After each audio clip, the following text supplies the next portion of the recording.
Today on the Bible Reading Challenge podcast, we are going to give an overview of the book of Joshua. My name is Aaron Ventura, and I'm joined today by two guests. Jacob Rush is a grad student at New St. Andrews College, also works in recruitment there. Jacob, welcome back to the show. Good to be here. Keith Darrell is an open-air preacher and evangelist. He's also my troublemaker partner in the podcast world. We do Philosophy Friday on the University Podcast, and he also has a show on the FLF network. And Keith, what are you doing on your podcast right now? There is a guy named the Cosmic Skeptic who is a young atheist guy. He's maybe 24 years old. Maybe he's a little bit younger than that. He's at, I believe, Oxford University, maybe getting a PhD. But he had a debate regarding the argument from reason, which C.S. Lewis develops in chapter 3 of his book Miracles.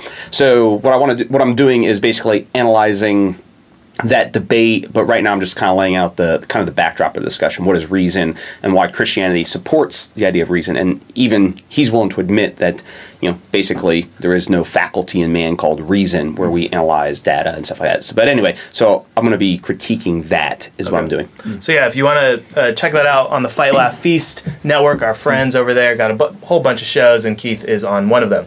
All right, well, today we are in the book of Joshua, and this actually, the name Joshua means salvation is also the name for Jesus. So this is the book of Jesus, of Jesus in the Greek.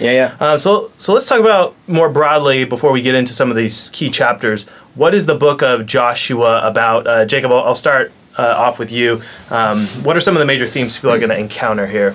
Right, so I think what you see in Joshua is at the beginning of all these balls that start rolling in the first 5 books of the Old Testament, whether it's some of these case laws, but particularly the promises that have been given to the Old Testament people about inheriting the land. Yeah. Right. So you had this original plan. They were supposed to come out of Egypt, and God was supposed to just go straight in. 11 days, and you got a whole. It like took a right turn, and now we're 40 years in the. And there's a detour because of God's people, they sinned, and so He says, okay, that generation's wicked. They're going to die in the wilderness, and it's a disciplinary kind of action. Yeah. And yet, Joshua was was an Israelite who did not perish in the wilderness. So Joshua and Caleb, we're told, were the 2 spies that went over, I think in the book of Numbers, to spy out the land, and they were the 2 of the 12 that said, we can do this. Yeah. They had faith in God, they trusted in Him, and they said the promises, they're going to be driven out from before us, and all the rest of the spies brought a bad report and caused the people to grumble. And so what you see in Joshua is kind of finally God is going to go back and fulfill His promises after this detour with judgment of His people. So that's how it kind of kicks off. You see the transition from Moses to Joshua, and then again this conquest that's going to happen with some hiccups along the way, but overwhelmingly I think a positive. You want the author of the book, I think, wants to portray it as this is a success of God's promises. God fulfilled them, and they're going to number like the sand on the seashore. They're going to multiply and fill the land like that. Yeah. And as you're getting into the book, if you just read chapter 1, verses 2 through 5, you kind of get a pretty good summary of what's going to happen in the rest of the book. So it says, Moses, my servant, is dead. And so kind of right off the bat, you have a death and resurrection. Now, therefore, arise. So Joshua is the one who arises after Moses. So there's kind of a death and resurrection going on here. He says, go over this Jordan, you and all this people, into the land that I'm giving to them, to the people of Israel. Every place that the sole of your foot will tread upon, I will give. Tread upon, I have given to you, just as I promised Moses. From the wilderness and this Lebanon, as far as the great river, the river Euphrates, all the land of the Hittites to the great sea, toward the going down of the sun, shall be your territory. No man shall be able to stand before you all the days of your life. Just as I was with Moses, so I will be with you. I will not leave you or forsake you. Which is developed in the New Testament as well, and almost like a Great Commission sort of thing. Behold, I'm always with you to the end of the age. And so, real quick, verse 2 is kind of a summary of what's going on. Chapter 1 through 5:12, and then verse 3 is kind of a summary of chapter 5:13 through 12:24, and then verse 4 on is kind of a summary of 13 through the end, basically 22, 34. So. Yeah, there's a pretty easy breakdown. Kind of chapters 1 through 12 are kind of the conquest, I believe, or 1 through 11, and then 12 to the end of the book. They're parsing out the land, and then we have some commission there. But you see the outline of the book, yeah, as you said, embedded. It kind of reminds you of Acts, right, from Jerusalem, Judea, Samaria to the ends of the earth. And in some ways, I think maybe we did the Acts podcast together. We actually talked about how there's a lot of parallels between the book of Joshua, the book of conquest, and then the conquest of the church. And there's a bunch of typological parallels here. Some people, when I think I was listening to an RTS lecture some years ago on Joshua, and some people will say that it's actually shouldn't be a Pentateuch, it's a hexateuch. You know, there's 6 books together. Joshua should be included in these first 5 because it really does. If you finish the book of Deuteronomy, historically, they're just waiting to go into the land. And Joshua is, as you said, a fulfillment of the Abrahamic promise. So 450, 460 years ago, from the time of when you're reading Joshua, it was about 450 years ago that God made this promise to Abraham, say, see that land, you're going to go get it. And it's like, cool, God, what good does that do me if I don't? And Hebrews is going to pick up on this, that Abraham knew what God was talking about, that he wasn't just going to inherit this physical land one day, but it was indicative of inheriting the whole cosmos. So a few of the major themes in this book: land. And there's a lot, so we'll talk about land, but also justice. So this book, it's kind of crazy if you read it. It's very, I don't know, genocidal in certain... In American context, it's going to be, it's genocidal, it's imperialistic. Imperialistic. That's you kind of have, cleansing, kind of an ethnic cleansing and all that sort of stuff. So all the things that are, appropriately taboo, so to speak, in our culture. You have it all here in Joshua. So if you want to displacing entire civilizations, and God says this is a good thing. And at the command of God. And so you put it in our context. You think of ISIS or something like that, cleansing the lands. Everyone's like, it's horrible. And then everybody lets you know God would never do this. And then you open up Joshua, you're like, well, maybe God would do it. God did do it. So a lot of people, they're going to have problems, maybe emotionally, with this book. There's a chapter where it's just like, he killed 31 kings, and here's a list of all the people that they conquered. But you also are going to have these great moments of salvation in the midst of here, as we'll get into the story with Rahab. And then one of the other major themes in this book is the idea of rest. And this is tied to both justice and the land. This is something that we should be thinking about in our own day. So at the time of recording this, time of this going out, we think we have a president-elect. Some people don't think so. We don't know.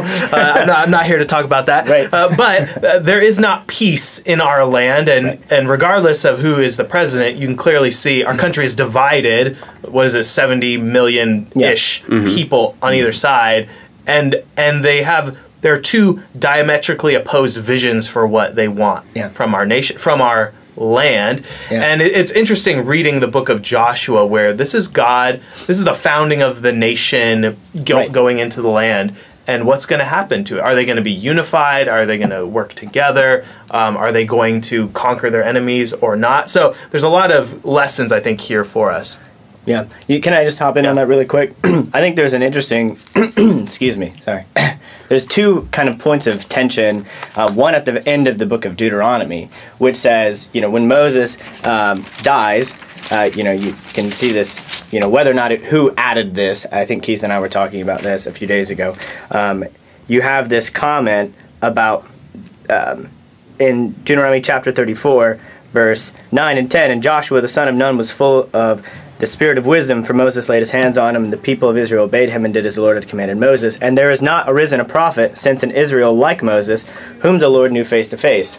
So you have this tension, whereas like Joshua, you're going to see throughout the book, is this hero. He's bringing salvation to Israel, and he was a faithful man. And yet, there's this comment that he's not Moses. right? So he is Moses. He's a new Moses, but he's also not the Moses that that Moses himself was prophesying would come. And then you get that tension at the end of the book where he tells the Israelites, choose who you're going to serve, right? And he says, actually, you're not going to be able to serve the Lord. So just highlighting that tension I think you're bringing up is we need to ask the question, how does the book itself point us forward to the greater fulfillment and then applying that to our day? Yeah. So this is really key. I want to talk a little bit about chapter 2 and the question of Rahab. So she hides the spies. And I think this is a really interesting story if you think about Romans 13 and our relationship to the government, because what does Rahab do? She essentially commits treason, right? So she disobeys the civil government. She deceives them. She hides the spies. And that is a capital crime. And she knows, I think she even says, she's taking her life into her own hands by doing it. And so if you're a Christian and you're thinking about these times that we're living in, these mask orders, they're trying to shut down churches. Well, here you have an example even in a unbelieving pagan nation, right? She didn't have Romans 13 to read, but she knew what she was doing. And there's a precedent here for righteously disobeying the government and even deceiving for a righteous cause. So they know that this, and the reason why this is okay is because she recognizes that God has a rightful claim to do whatever he wants with the land. Yeah, and it's fascinating because in verse 9, she says, I know that the Lord has given you the land, and that the fear of you has fallen upon us, and that all the inhabitants of the land melt away before you. And so, they've been wandering around. I mean, they're just destroyed Egypt, even though they're wandering around for 40 years at this point. Stories are still coming back, like, oh yeah, this group of people wander around in the desert. Their God just conquered the gods of Egypt, who had hegemony over everybody, and now, we might as well give way. And that's the right response. Even when we call people to repentance to Jesus, the right response is you lay down your weapons. Like, okay, we're not going to battle the king, so it's an appropriate response. Yeah, and if you remember back to the Exodus, what that was not merely God redeeming a firstborn son for himself, but it was a war against the gods of Egypt. The plagues were a war against the gods, and then that is meant to instill fear and unrest. I mean, God says in Romans 9, I hardened Pharaoh's heart so that I could magnify my justice, my power, so that the nations would fear and recognize, stand in awe that this is God. And then, and we also remember that when God made this promise to Abraham to give him the land, he said, the iniquity of the Amorites is not full. The Amorites were one of these Canaanite nations, and now it is full. The pay is, it's time for them to pay up. And so this is actually God deputizing Israel to carry out his divine vengeance and justice on the land. So this is Jericho getting what they deserved for all kinds of gross evil that we find out later. They were doing all sorts of crazy things. Yeah, and just one little side kind of fun note when reading the story of Rahab. And so it says in 2:1, and Joshua the son of Nun sent 2 spies secretly from Shittim as spies, saying blah, blah. And so if you recall earlier in Numbers when they're in Shittim, while Israel lived in Shittim, the people began to whore with the daughters of Moab. And so they began to go after, whoring. And so what do they bump into here? They bump into Rahab, the prostitute, probably running some sort of brothel type of thing. And so you're like, oh, what are the Israelites going to do in this situation? And so it's just those are not good. And so the idea, just kind of the little fun parts of the story of like, oh my goodness, here we have another bump in. What are the Israelites going to do? And these men were faithful opposed to whoring after them. So. Yeah, that's really key as if you're going through the Bible reading challenge, especially in books like Numbers where you're like, okay, what's going on? Those everything that happens earlier, God is going to do a divine callback probably later on. And this is just one of many where you have Israelites being tested. And you also have this great I believe it's Deuteronomy 20 when you're given the laws of warfare. And that's going to be, there's this idea of devoting to destruction, complete destruction, these nations that God says must die. However, there are exceptions to that rule. So the other thing about Joshua and the rest of what happens in the monarchy and the kingdom is you understand how Israel's jurisprudence worked. How did they interpret Torah? How did they seek to apply it and what places they were doing right and what places they were doing wrong. Because if they were supposed to absolutely exterminate man, woman, child, everything, and as we're going to see, Achan is going to steal something that was Karam, devoted to God.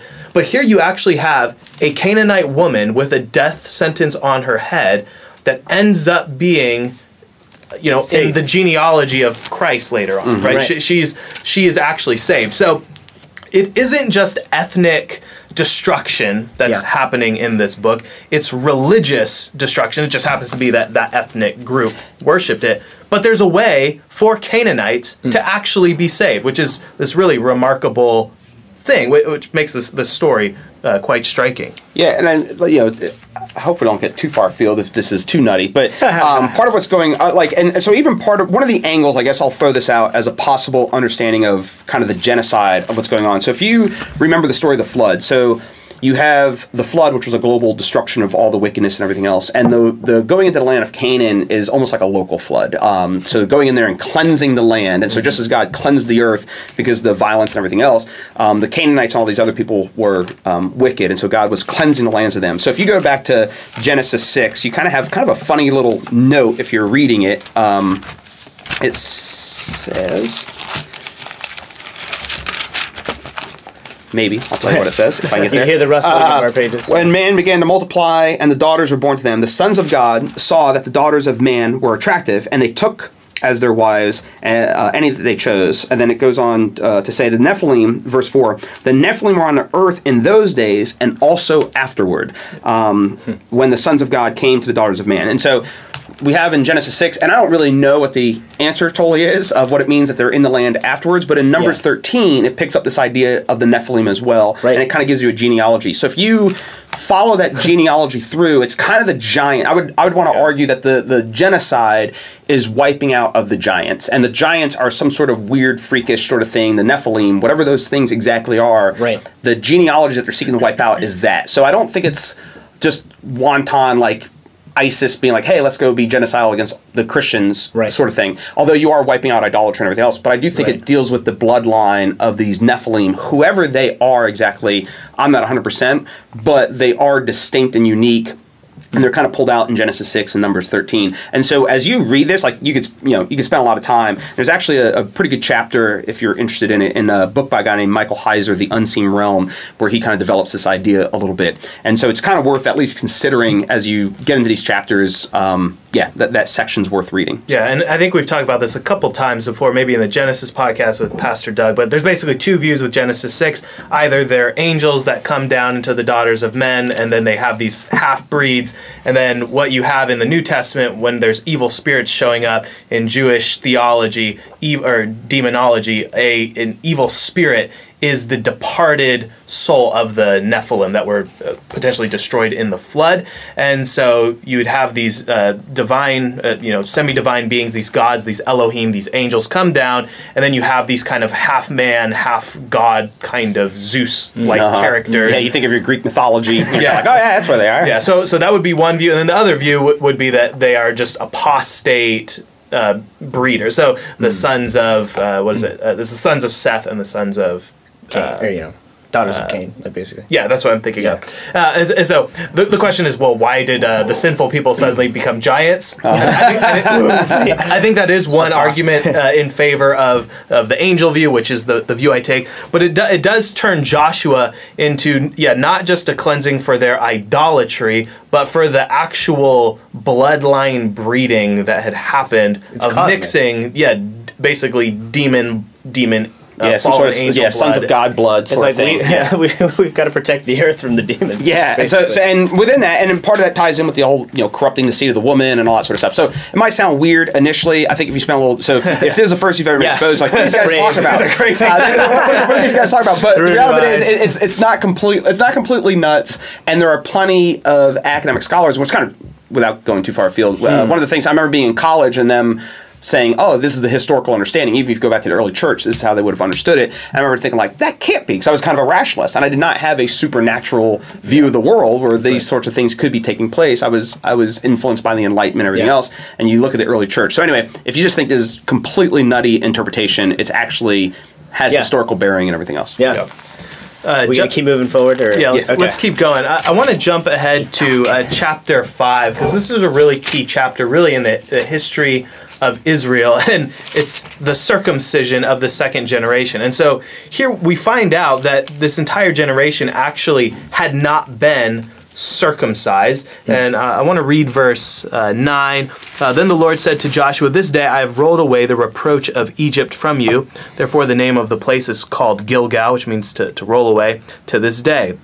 Now the children of Israel camped in Gilgal and kept the Passover on the 14th day of the month at twilight on the plains of Jericho. And they ate the produce of the land on the day after the Passover, unleavened bread and parched grain on the very same day. Then the manna ceased on the day after they had eaten the produce of the land, and the children of Israel no longer had manna, but they ate the food of the land of Canaan that year. Okay, so this is an important timeline or timestamp in the history of Israel, because they've been wandering around. God has fed them miracle bread for 40 years. Yeah. Right? And this is, Jesus is going to say in John 6, "I am the bread of life." Right. And there's this connection here. There's a new Passover. So the Passover marks the beginning of the ecclesiastical year for the children of Israel, 14th day of the first month, and they eat the Passover, and then boom, they're now marking a new epoch in Israel of, we are now people of the land. But that's also, it's kind of like they're coming of age now, where there's going to also be more responsibility. So like, your parents used to pay your phone bill, your parents used to feed you, and that's kind of how they were. Like, they had been brought out of Egypt. Israel is given some house rules in the wilderness, like, hey, if you go to the potty, you need to like cover it up with your trowel, and they're told do not touch, do not handle. They're told how to cut their hair, what to eat. Right, exactly. So they're given all these laws, and then this is one of those things where it's like, okay, you guys are about to take the land. I'm about to give you, it's an inheritance, but you're also going to need to take some more responsibility, including fighting, right? They're going to have to go in and fight. And so this marks another era of maturity, and really the whole story of Scripture is a story of boyhood growing into manhood. We grow, the human race growing up into the second Adam, the maturity that is to be found in Christ. Any other comments on circumcision or Passover in this chapter here? Yeah, well, I guess more broadly, just a quick flow. In chapter 3, you kind of have a new Exodus when they come through cross the Jordan. Cross the Jordan. And even when you pick up in the New Testament, I think it's in Mark, when Jesus is being baptized, he's at the Jordan River. And so just as the ark went into the waters there in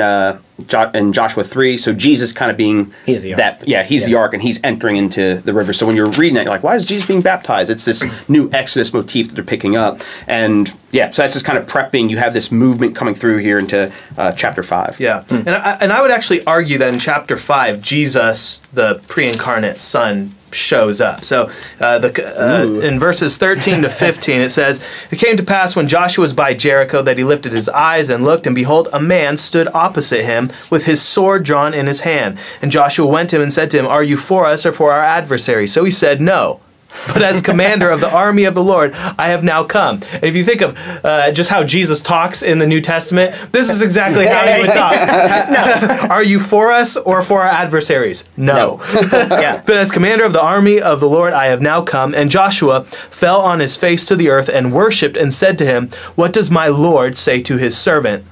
Then the commander of the Lord's army said to Joshua, "Take your sandal off your foot, for the place where you stand is holy." And Joshua did so. And once again, you have that Moses, the place you stand is holy. Now, pretty much any time in Scripture when someone worships an angel and the angel says, doesn't say, "Get up," it's God. This is the second person of the Trinity. This is Jesus showing up with a sword, and he's the one who actually is the commander of the army of the Lord. And so we talked about this, I think, in previous podcasts, but anytime there's warfare, there's something happening on the earthly plane, and there's something happening in the heavens.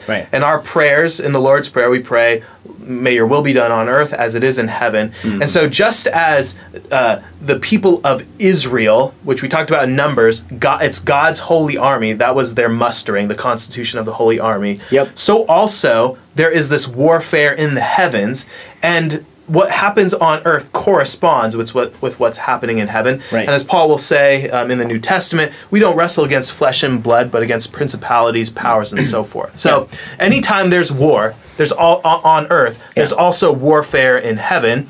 And Christians with the eyes of faith are supposed to see what side we're supposed to be on. Right. Any other comments on this before we keep going to Jericho? Yeah, I think there's two things that I think of. One is more tenuous, so you guys you can rebuke me for heresy if it's good. So I'll start with the more solid one first, which is, I do love that response where he says, "Are you for us or for our adversaries?" And he says, "No."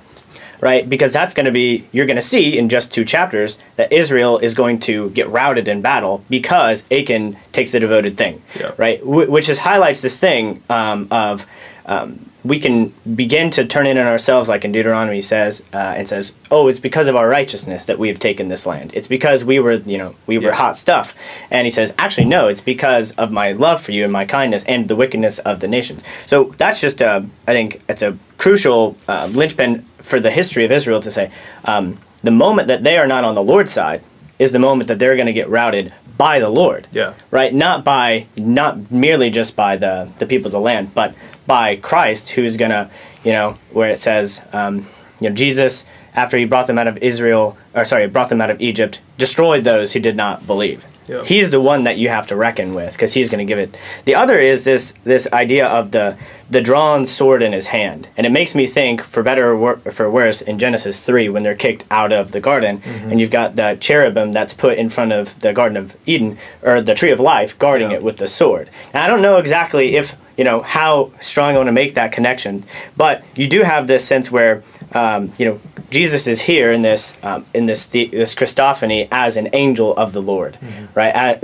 As this cherubim of sorts with his sword, and where in the past he was given to guard and to drive out man. Now man is given this grace where the Lord is going to hopefully take them back in to the tree of life if they should follow him. I don't know if that's too crazy, but that's what I thought of. All right, well, let's get into the fall of Jericho in chapter 6. So this is a good one. First question, this one is for Keith. How big was Jericho? And how did the walls come down? You're a loud guy. Did they just have a bunch of you yelling at the walls and the decibels are too high? I think it's kind of funny. I think the first thing is probably not Manhattan. You know what I mean? So the size of Jericho is not a 16-mile long area, because if you think about them, they went around it 7 times in a single day. So you're not looking, I don't know how long it takes to march an army around the city 7 times in a single day. But the idea that it could have been Moscow. What do we hear? We're not very big, so I don't know, like 5 mile radius. Yeah, if that. So even that would be 35 miles in a day. Which is, if you're trying to, I don't know what sort of beat troops go by, but left, and so how long it would take to do all that around the city. So my guess is it's not as big as we often perceive it to be. It's going to be this monstrous sort of place. But and I'm saying this facetiously, but clearly them marching and shaking the ground in this small town crumbled the walls. You don't need divine intervention to crumble the walls. Totally kidding. It was probably a substantive wall and infrastructure, but just the city itself was probably not humongous as we often think it is. Yeah. So I'm going to stretch our imagination here for a little bit. So the reason why we talked about circumcision in chapter 5 is because what's happening in chapter 6 is actually the circumcision of Jericho. Okay, so you have to just. Sorry to put this image in your mind, bro. What are they doing? They are circling around it for 6 days, and they are cutting it off, and then it's going to be. Yeah. The walls are going to come down. There's this falling away, and so you have this. In order for them to do that, first they themselves need to be circumcised, and this is just the gospel. If you want to not die, you have to die. You have to die in Christ. You have to be counted righteous. And so Israel, they are first circumcised. They are made into holy warriors so that they can go and cut off. That's what circumcision is. It's a cutting off of the deadness. And Jericho is this dead place. And so the conquering of Jericho gives us a picture of how those Israelites applied the kerem, the devoted to destruction laws of warfare back in Deuteronomy, and it means everything in Jericho was devoted to God, dedicated to Him, and then Rahab and her family. In a certain sense, they are dedicated to God as well, in that they aren't destroyed, they aren't killed, but they are added to the congregation. And we talked about, Doug and I talked about this in Judges, when you get to the story of Jephthah's daughter, and he says, God, if you give me victory, whatever comes out of my tent, I will devote to you. I will offer as sacrifice unto you. And some people think, what did he is this like human sacrifice that God accepted? No, like there's no way that's possible. There's a whole bunch of reasons why. What she was she basically became a deaconess in the tabernacle. And if you remember the book of Samuel, Eli's sons, who are they sleeping with? They were sleeping with these women, these deaconesses that served in the tabernacle. And so she actually goes up and she bemoans her virginity, because now she is basically, this nun in the tabernacle. So this idea of being devoted to destruction or devoted to God doesn't necessitate you being physically destroyed. It could mean you're also set apart, or you're sanctified, you're made holy for God's purpose. And one of the ways we're going to actually see that is what happens to some of the treasure. So some of the treasure, it goes into the treasury of the tabernacle. So the gold, the silver, and so forth, it goes to God. They destroy the men. But we're going to see in chapter 7 that Achan is actually going to steal some for himself. So any other comments on this section before we get into this sin of Achan? Yeah, just a brief comment regarding setting the city to fire. So our Lord's a consuming fire. The Lord of the hosts,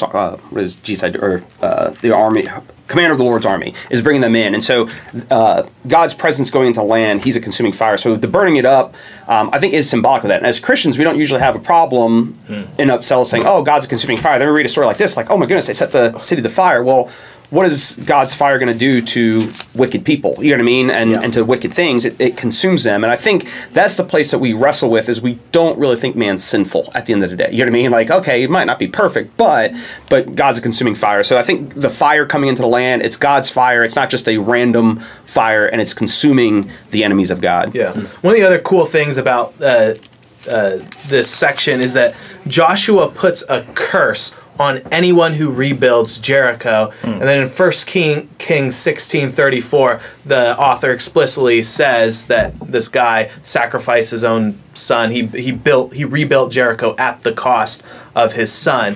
And there's just these cool things where, like, Joshua just made this curse hundreds of years earlier, and then God honors that. like sometimes we talk about, are there places that are like haunted or something like that, but like there's this idea that Joshua placed this curse on rebuilding the city, and that curse was fulfilled. And you could read that in 1 Kings 16:34. Okay, so let's talk about Achan, and I want to talk about him in kind of contrast to Rahab. So if you think about who Rahab is, she is an outsider, she's a Canaanite, and she should be destroyed, but she is converted by faith and brought in, and she's commended in Hebrews. Now, Achan is kind of the photo negative. He's the insider, he's an Israelite, but he's someone who covets these devoted things. He buries them in the ground, and it's a substantial amount of stuff. A Babylonian garment, 200 shekels of silver, 50 shekels of gold. I mean, that's a lot of thousands of dollars, in USD right now. Inflation notwithstanding. Yeah, seriously. Yeah, so we're talking a lot of money. So this is a substantial amount. And so you do have this for people who wonder about, like, how were the people in the Old Testament saved, or what is Israel's special place? Man, all through the Old Testament you see God's favor on Gentiles and Israelites acting out, doing crazy things. So in these questions about, like, who's in the church or who's in the covenant, it's always the people who have faith, even to the regardless of what your actual bloodline is. You don't need a drop of Abrahamic blood in your bloodline to be a inheritor of the promise, and you could be full Abrahamic bloodline like Achan, and then be totally cut off and destroyed. Any other reflections on this story? Yeah, one of the, I think, important elements that you read, verse 21, it says, "And when I saw among the spoil a beautiful cloak from Shinar, Yeah. and 200 shekels of silver, and a bar of gold weighing 50 shekels. Then I coveted them, and I took them. So it's basically another fall. He sees, he takes, it's beautiful, just as they see the tree of the knowledge of good and evil is, it's good, it's beautiful. Then they take, and they see it, and all that sort of stuff. So it's just another fall taking place. And so when you see those, anytime you're reading in the Bible, and you see that sort of language taking place, beautiful, look for took and saw, and and taking, because all of that stuff is almost always intertwined, especially in the Pentateuch and Joshua. Like, you just see that. But even David with Bathsheba, he sees and takes and all that sort of stuff. So it's just a reiteration of the fall over and over and again. Yeah, and that's going to, some people would make a connection there in 1 John, where it's, the lust of the eyes, the pride of life. What's the other one? Lust of the flesh, the pride of life. Yeah. I always get those mixed Pride up. of life. Lust of the eyes. There's eyes, right? You can look it up. You guys have Bibles. Okay, do all the work. Jumping into chapter 9, and this is pretty much Joshua's only real misstep in the book. So Joshua is a type of Christ. He points to him, but he's still an imperfect man. And in chapter 9, it says, what verse is this? Read verse 14. It says, "Then the men of Israel took some of their provisions, but they did not ask counsel of the Lord. So Joshua made peace with them and made a covenant with them to let them live, and the rulers of the congregation swore to them." So what happens here is you have these Gibeonites who recognize that, hey, we're going to be destroyed. We might as well try to make a covenant with these people so that they don't destroy us. So they pretend to be this people from far away. Yeah, we're just passing through. They're just like, hey, someone grab me some torn clothes and some crummy bread, and we'll act like we've been wandering for many miles. Yeah. And so they try to. So Joshua, it's like they're trying to be like merciful to these people. We'll make a covenant with you. But it says they did not ask counsel of the Lord. So that they actually make a stumble here. They judge by sight instead of judging by faith and going to God. And this also marks, so eventually they get found out, and then the Gibeonites become the slaves of the Israelites. But they actually have to enforce this covenant promise that they made. So they entered into this covenant on false pretenses, and so but Israel still keeps it and doesn't kill them. They just make them woodcutters and water carriers. So that's what slavery was in Israel.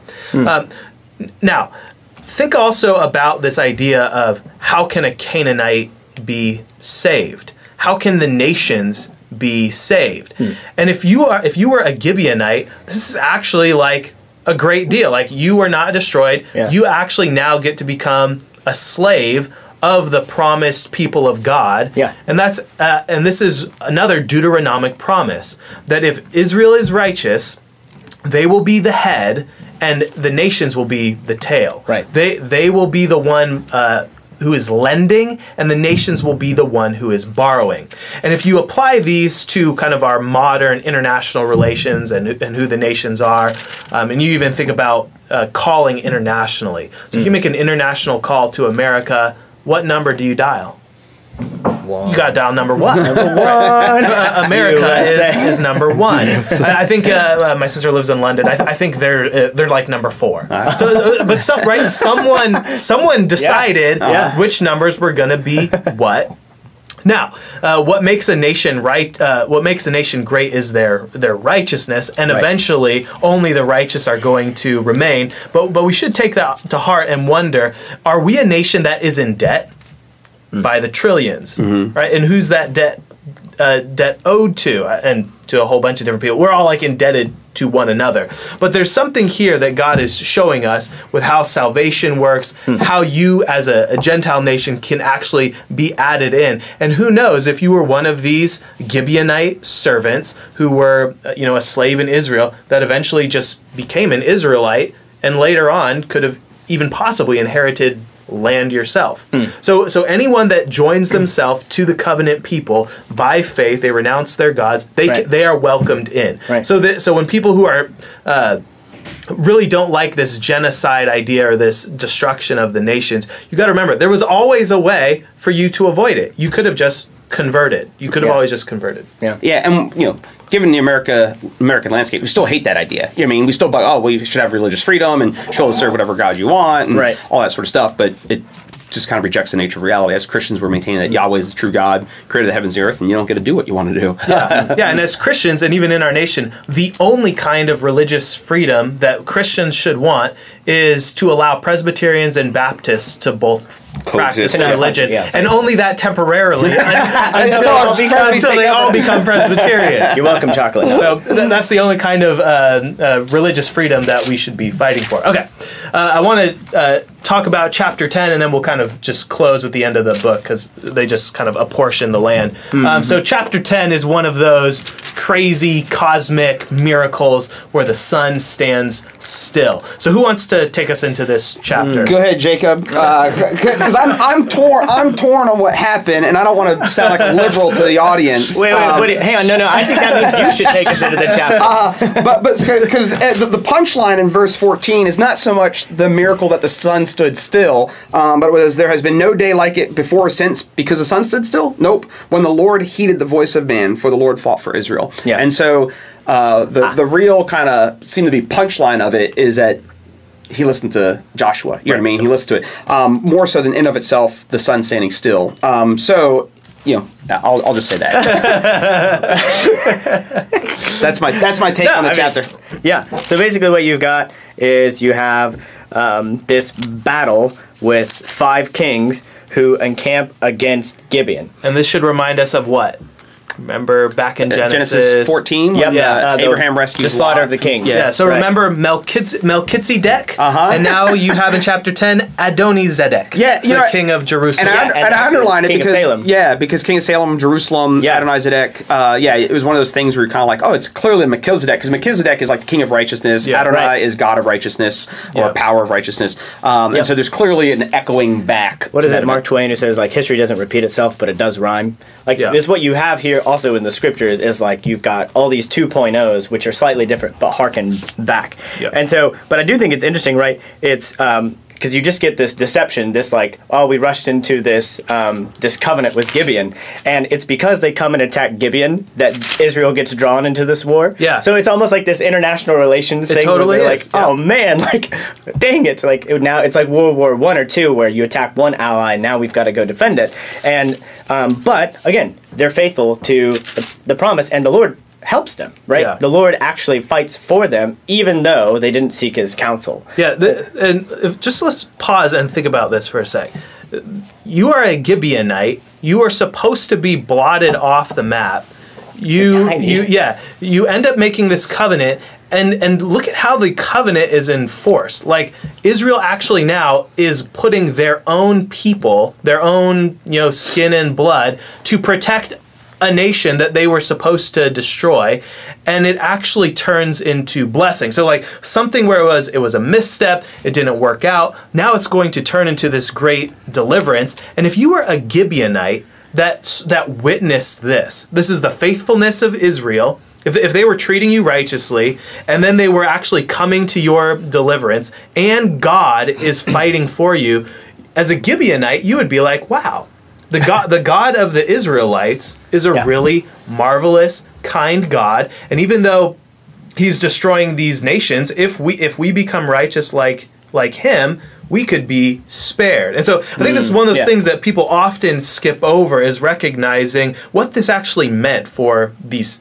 people. And even, like, I just noticed this. I didn't notice it a couple times I read through it. It says, and all its men were warriors in verse 2. And so here you have the Gibeonites who are all warriors, like, hey, let's go make peace with the Israelites who are coming in the land. And so, just those little details are pretty amazing. Because, like, if you think of them as being warriors, and then they're hearing these stories of what Yahweh's doing, and so they want to make peace with them. So. I think this is too, like, over and over, the thing that is reiterated is the Lord has given him into your hands. Like, the Lord, like, do not be afraid. Like, the very beginning of the challenge, the chapter, right, is like, don't be afraid, don't fear them. 4 times He tells them that. Be strong, courageous. The Lord has given them into your hands, and that's the refrain that Joshua has to repeat over and over, is like, because otherwise, again, like we've already talked about in Deuteronomy, it's not because of your size, it's not because you were larger than the other nations. Like, you've got your mighty men, but these were giants. Right, you've got your mighty men, but these kings have 6 fingers. Like it's very clear here that it's not as if Israel were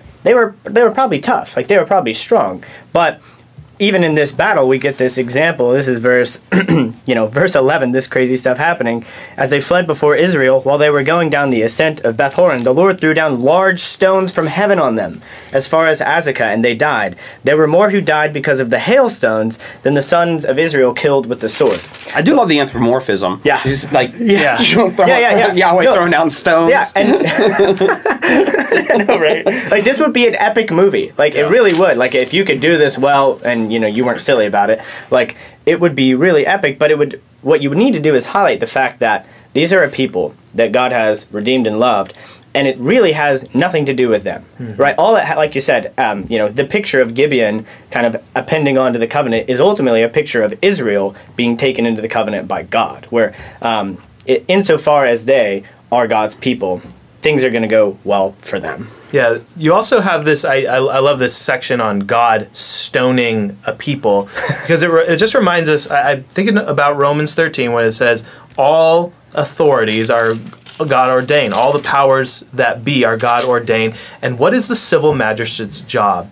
To reward righteousness and punish evildoers. They are mini Elohim. They are to be God's representative. And so when the adulteress is supposed to be stoned, or the wicked doer, or someone like Aiken is supposed to be stoned or burned with fire, or whoever, God could do those things directly, and sometimes he does. Sometimes he just has Herod eaten with worms, and then he dies. And so when we stone someone according to Torah, according to God's judgment, it's just as if God is basically doing it. And this is a picture of God will do it himself sometimes. Yeah. And sometimes he'll even stop the sun so that they can take revenge upon them. Yeah. Now, we all want to read the book of Jasher, because there's like, what else? More stories. But we don't know. Yeah, go ahead. I said there were two quick things. I mean, this is a great thing about the scriptures, is as you start going and as you start seeing these images, you can just be here all day. But two quick things. We actually missed talking about it back when at AI, but so afterward, this is verse 26, Joshua struck them, the kings of these cities, and put them to death, and he hanged them on 5 trees, and they hung on the trees until evening. This is just what he did to the king of Ai. And so you're getting this enactment of what you see in the Deuteronomic law, where cursed is the one who hangs on the tree. And you've talked about, I think is it Jordan who talks about it, it's because they hang between heaven and earth. They're in this sort of, like, is that why that's cursed? That curse? I don't know about that. Oh, I thought you mentioned this earlier. Making stuff up. No, we can edit that out later. No. But you definitely, at the very least, you've got this like picture of this is what it means to be cursed by God. Like, you're on the other side of God's judgment, his warfare, his holy warfare, and you're put up on this tree. And then Paul's going to say, cursed is the one who's hanged on a tree. Christ bore the curse. So Christ became the recipient on the other end of this holy war, this holy just wrath. And he actually becomes that. He takes the place. Christ becomes one of these kings, even though he's a rightful king, who's strung up on the cross and crucified. And then you also see where Joshua has the people put their feet on the necks of the kings. And you can't help but think of, sit at my right hand until I make your enemies your footstool. Yeah. Like, what is Christ doing now in his kingdom? He's putting our enemies under our feet. And he's like, and we're invited to, by faith, experience that. Hey, you see the world and its craziness and 2020 and COVID, yada, yada. Here, come put your foot on its neck. Like, don't fear. Like, they're going down. Yeah, the theme of the seed of the woman crushing the head of the serpent, that's the symbolic image there. Any other final thoughts? We'll kind of try to wrap up the second half of this book. I think just an encouragement for us in general. So if you're on the Twitter, it seems everybody's despairing with Donnie T losing. Like, Donnie T is not a savior. He may have been a bulwark against some nonsense and the chaos, but culturally we're done. You know what I mean? Like, culturally we're cooked, and we can look at it and be like, oh no, they got all the power, they got the House and they got the Senate, and maybe the president. They have the presidency, maybe the Senate. So they have at least 2 branches, and people can despair. But the reality of it is, like, what are we? If you read a story like this in faith and you trust the greater Joshua, like, I mean, what do they really have at the end of the day? And so I think it's a good time or a good story to recall, and by faith trust these things. That yeah, the battle's not over. The Lord will win, and even if it doesn't look like we want to, we deserve judgment. Most Christians are willing to say that, but then when the judgment comes, like, oh no, not that judgment. So and it usually lasts a few weeks after the election. Oh, we get to the leaders we deserve, but then as we begin to suffer, we're like, well, maybe not that much. But the reality is that this is, I mean, it's an encouraging story for us to believe and trust that just as they cleansed out the promised land, we're going to cleanse the whole earth through the gospel, through the preaching of the gospel. So yeah, if you ever have looked in the back of your Bible and looked at the maps, I mean, how did they get those maps? Well, the rest of the book of Joshua really explains the borders of the land. And this is going to be key as you read later on what's going to happen in the history of Israel. And as I've been just kind of thinking post-election thoughts about the place of Israel, and it is, I believe it's Habakkuk, where they're wondering, how can God use a more wicked nation, the nation of Assyria, to come and judge? You know, they're like, yeah, Israel, we're bad, we're wicked, we deserve judgment. But Habakkuk's like, but why would you use a more evil nation like Assyria, who's a really brutal nation? yeah, they make the Nazis kind of like romper room. You know what I mean? Yeah, and then eventually, and then also the Babylonians will come as well, and then you're also going to see God's great deliverances through there. And so one thing we just want to always keep in mind is that the person with the eye of faith, the person who is strong and courageous, the person who is on the side of the Lord, in the end, all of this belongs to us. This book of conquest is pointing to the current age that we are living in. A time of kingdom conquest. The gates of hell cannot prevail, and God can do whatever he wants. God could convert Joe Biden right now, send him out into the field like Nebuchadnezzar, and then come back and issue a decree that all enemies, anyone who speaks wrongly against the triune God, gets executed. Right? We think that's crazy. But God did that in times past, in times that in some ways were far more even oppressive than ours. Like, I don't know of any Christians who have been thrown into a fiery furnace. I don't see them erecting a physical statue and saying everyone must bow down to it. Now they're saying, you know, everyone has to put a mask on kind of stuff. We're getting there. But just know that whenever there has been a great evil, this great oppression of God's people, if they repent, this is the promise of Deuteronomy in the song that they sing. You're going to rebel. You're going to do this. But if you turn back to God, if you repent, God will always, always, always deliver his people. And we are going to get the whole world in the end. We'll close with that. Until next time, keep on reading.